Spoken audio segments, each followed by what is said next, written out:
We're going to go over the answers for the study guide for Module 14.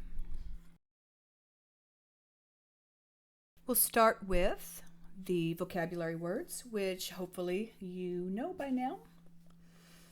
Botany is, of course, the study of plants, and perennial plants are plants that grow year after year, while annual plants are plants that live for only 1 year.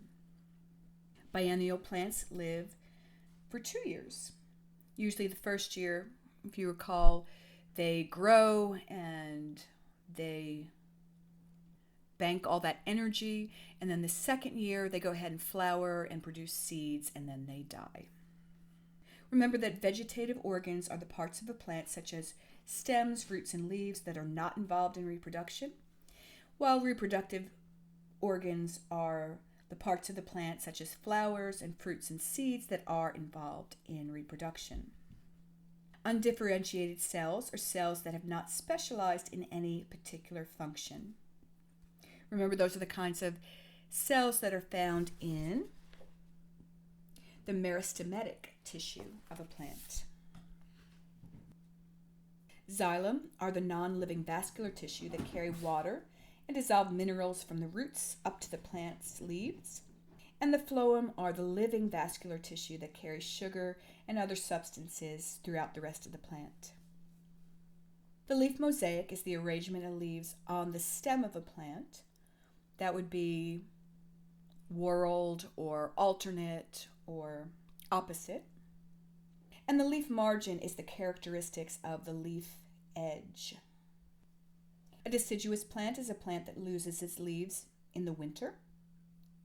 And remember that girdling is the process of cutting away a ring of inner and outer bark all the way around a tree trunk. Alternation of generations is a life cycle in which there is both a multicellular diploid form and a multicellular haploid form. The dominant generation is the generation that occupies the largest portion of a plant life in the alternation of generation life cycle. Pollen is a fine dust that contains the sperm of seed-producing plants. And a cotyledon is a seed leaf which develops as a part of a seed. It provides nutrients to the developing seedling and eventually becomes the first leaf of the plant. And we'll go on with number 2.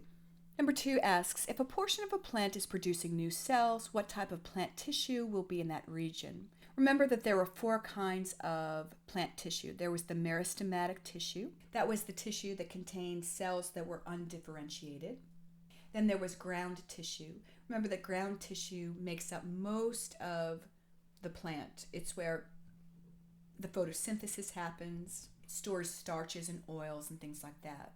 The dermal tissue is the tissue that just covers the outside of the plant. And then, of course, the vascular tissue, the xylem and the phloem. So the part where new plant cells are being produced is in the meristematic tissue. Number 3 asks, what do we call the structure that attaches the blade of a leaf to the stem? So remember that you were asked to learn a diagram of a leaf. We have the blade. At the tip, we call that the apex. And the part that attaches the stem to the leaf is called the petiole. So that is the answer.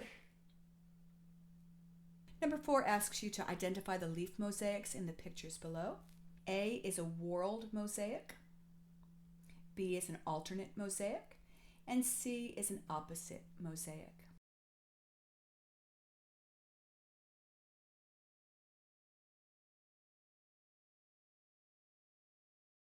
Number 5 says, determine the shape, the margin, and the venation of the following leaves. And so I thought that we would just review that real quick.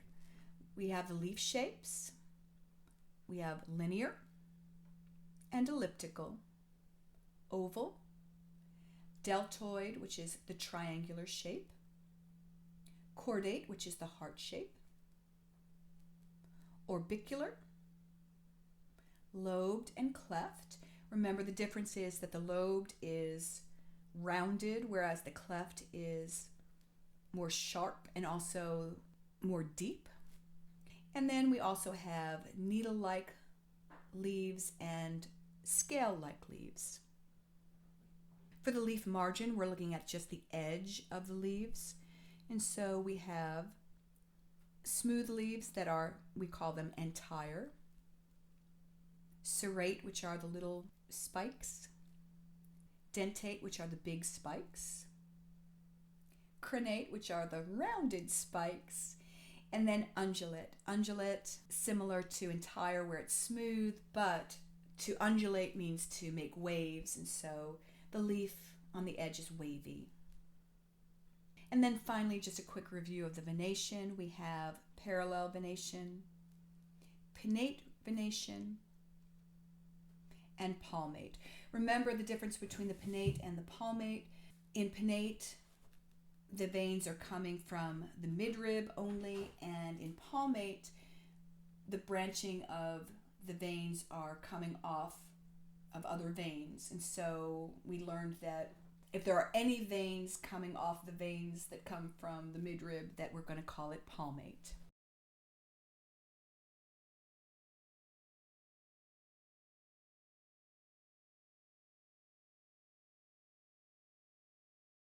So let's go ahead and determine all of these things for each of the leaves. For A, triangular, so it's going to be deltoid in shape. It's smooth on the edges, so it's entire in its margin. And its venation is parallel. For B, the shape is elliptical. It has the little spikes, so we're going to say that its margin is serrate. And it has the veins coming off the midrib, and they're not branching out any further, so it's going to be pinnate. For C, very much a lobed leaf, smooth on its margin, so it's going to be entire.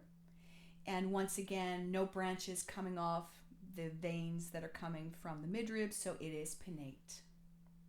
For D, it's a cleft shape. Its margin is dentate. And there are branches coming off the branches for the veins, and so it's going to be palmate. Now, E, I confess I had to look up what kind of venation it was. I wasn't sure, but the shape is orbicular, the margin is undulate, and I went ahead and looked it up. It's pinnate. And then finally for F, we have a cordate shape. Its margin is entire, and its venation is pinnate. Number 6 says, in a leaf, what's the function of the following tissues? And so I'm going to just throw up some leaf anatomy there. Remember that the palisade mesophyll, it primarily does photosynthesis, as does the spongy mesophyll. The epidermis is there to protect the leaf. Remember that the xylem transports water and minerals up from the roots, and the phloem transports food back down from the leaves to the rest of the plant. And finally, the collenchyma is the part that is around the xylem and the phloem there on the chart, and it just provides support for those vessels. Number 7, what controls the opening and the closing of the stomata on a leaf? And of course, we know that the guard cells are responsible for that.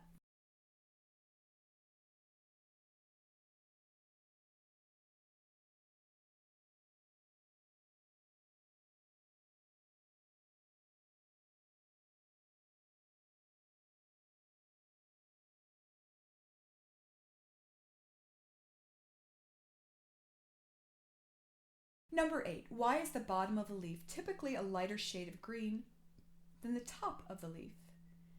And we know that the shade of green is caused by chlorophyll in the leaf and is responsible for photosynthesis. And so the reason that it is a lighter shade of green on the bottom is because the cells that contain the chlorophyll, that do the photosynthesis, are more tightly packed on the top of the leaf than they are on the bottom of the leaf. Number 9, name 2 types of pigments that cause leaves to be a color other than green. And we talked about 2 other pigments besides chlorophyll. They were carotenoids. They are yellow, orange pigments And then also anthocyanins. They are red and purple pigments. Number 10, if a tree has no abscission layer, will it be deciduous? And so in order to answer that, I'm going to pull back up the leaf diagram. And remember that the abscission layer is right at the end of the petiole. And so it separates the petiole from the stem. It's right there in between it. And so that answers number 11, where is the abscission layer? But if a tree does not have one, it is not a deciduous plant, because the whole point of the abscission layer, if you recall, is that in the fall or during a drought, that it cuts off the flow of water and minerals to the leaves so that the leaves can turn color, can brown, can die, and then fall off. A deciduous tree. So if a tree has no abscission layer, will it be deciduous? No, it will not. And we've already answered number 11. Number 12, name the 4 regions of a root and which region contains undifferentiated cells.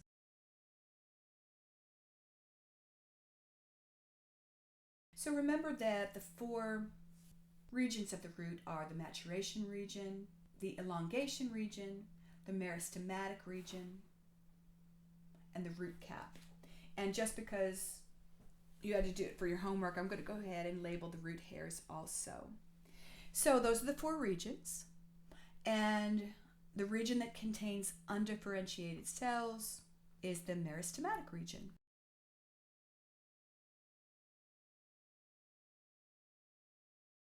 Number 13, state which of the following stem cross-section came from a monocot and which came from a dicot.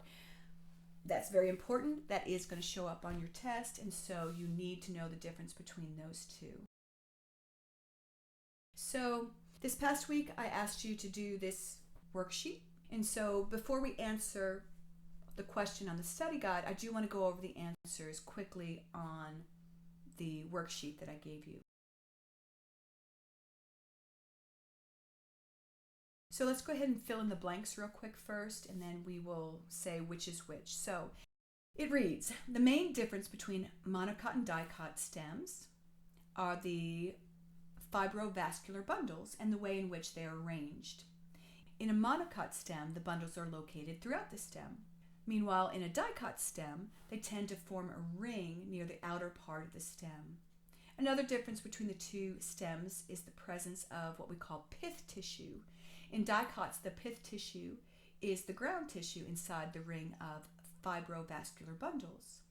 A portion of pith often breaks down, forming a hollow stem in many but not all dicot plants. Woody stems have an outer layer of bark that is composed of 2 layers. The inner bark, composed of phloem and cortex tissue, and the outer bark, composed of dead cork cells. Between these 2 layers is the cork cambium that continually produces cork cells. The formation of the bark allows a woody stem to continue to grow. Unlike most herbaceous stems, new xylem and new phloem must always be produced inside the woody stem.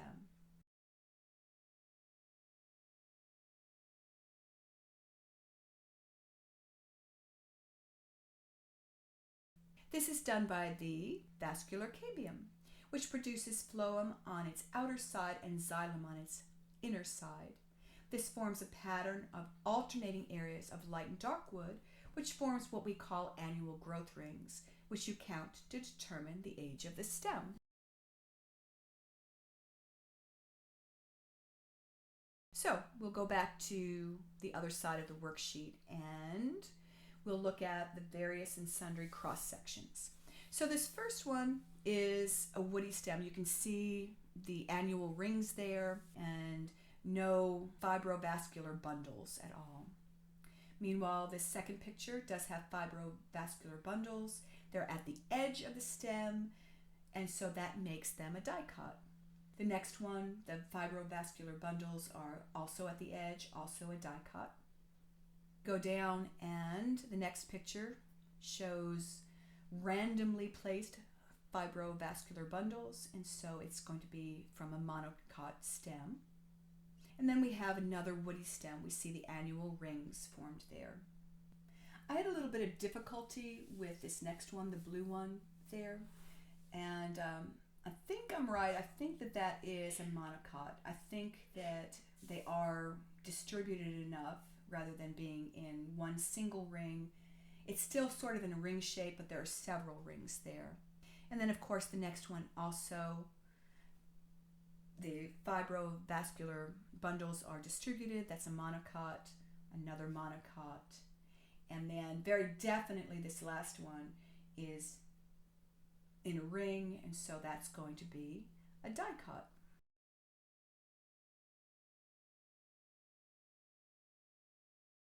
Now, on the test, it's all going to be in black and white, so I'm going to change the color real quick to black and white, and we're going to see if we can still do this. So, first one obviously has growth rings, and so that's going to be a woody stem.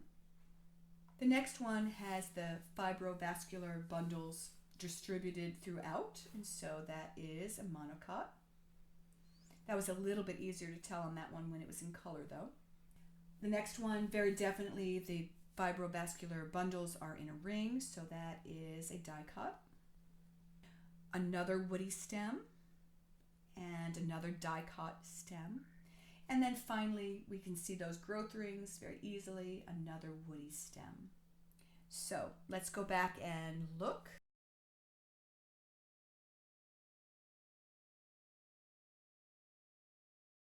And A, very definitely the fibrovascular bundles are in a ring at the edge, so that's going to be your dicot, which leaves monocot for the other one.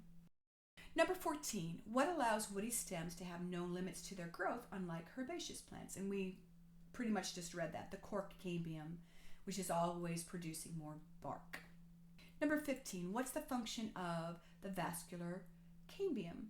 Remember that the vascular cambium produces more vascular tissue. Number 16, if a stem has a cork cambium, is it woody or herbaceous? Cork cambiums are in woody stems. Number 17, what kind of vascular tissue makes up most of the wood in a woody stem, and what kind of vascular tissue is found in the inner bark of a woody stem? Remember that the xylem make up most of the wood in a woody stem, and the phloem make up most of the inner bark in a woody stem. Number 18, what is the dominant generation in a moss life cycle, and is it haploid or diploid? So, if you remember, the gametophyte generation is the dominant generation. In other words, it spends most of its life cycle in that generation, and it is a haploid.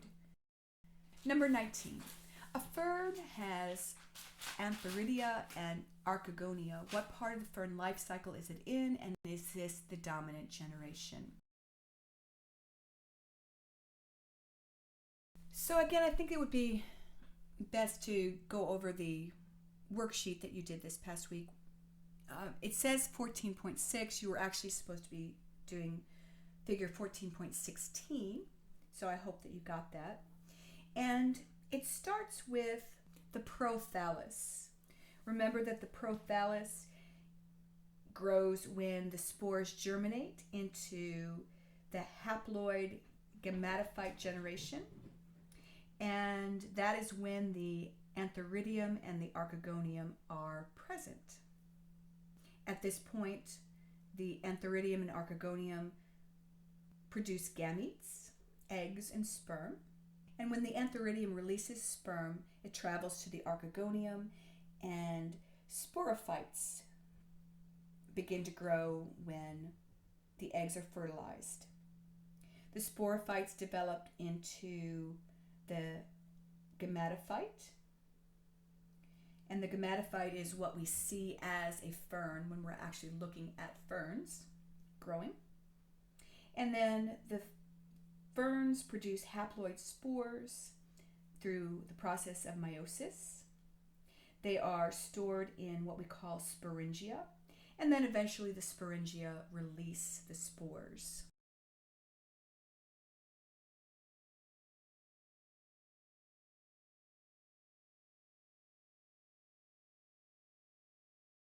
So I'll go ahead and give you the answers to this worksheet. Ferns are members of the phylum Pterophyta. They have an alternation of generation life cycle. The haploid gametophyte generation is called the prothallus. It has both male and female parts, and the gametes are produced by mitosis. The antheridia release their sperm, and fertilization occurs when a sperm successfully fuses with an egg in the archegonia. This produces the diploid sporophyte, which develops right on the prothallus. This is what we call a fern. The fern eventually produces spores by meiosis, and those spores are stored in vessels called sporangia that are arranged in large clumps called sori on the underside of the leaves. So hopefully you got those all filled in.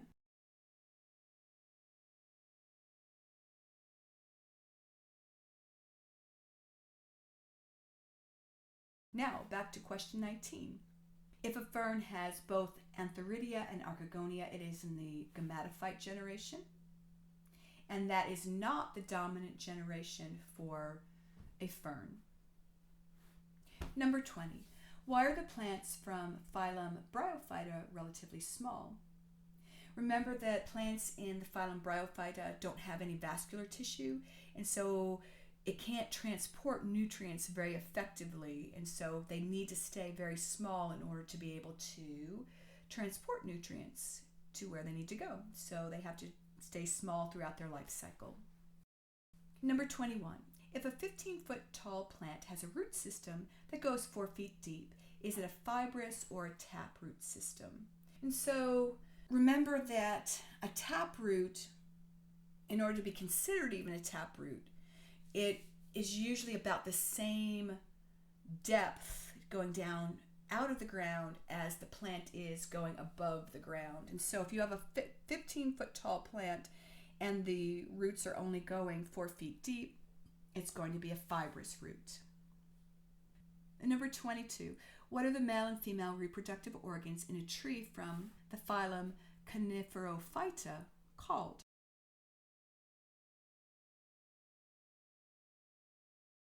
So remember that members of Coniferophyta are conifers, or we would call them evergreens. And remember that evergreens make cones, and so they have both male cones and female cones. The female cones are called the seed cones, and the male cones are called the pollen cones. Number 23, what is the fundamental difference between monocots and dicots? So once again, I'm going to pull up a little chart just so you can see there the monocots and the dicots. And so remember that the main difference between the two is the number of cotyledons on the seed. But there are many other differences. And so 24 asks you to name another one. And so you don't have to name all of these, but you might have said that monocots have flowers in groups of 3 or 6, while dicots have flowers in groups of 4 or 5. Or you might have said that monocots have parallel venation on leaves and dicots have netted venation. Or you might have said that the fibrovascular bundles are placed differently in the stems of each. That was another question you already answered.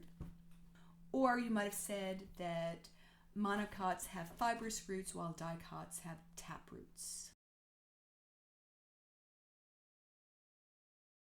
Number 25, a plant produces seed cones and pollen cones. Is it vascular, and to what phylum of the ones that we discussed does it belong to? So if it has cones, it is in phylum Coniferophyta, and yes, trees, pine trees, evergreens have xylem and phloem, and so they are vascular trees. Number 26, a plant produces flowers. To what phylum does it belong? So if it's producing flowers, remember that it comes from phylum Anthophyta. In the homework this next week, you are going to be continuing to read about Kingdom Plantae. We'll be sending you your homework as well as your test for Module 14 through email. And if you have any questions, just email me back. Thank you.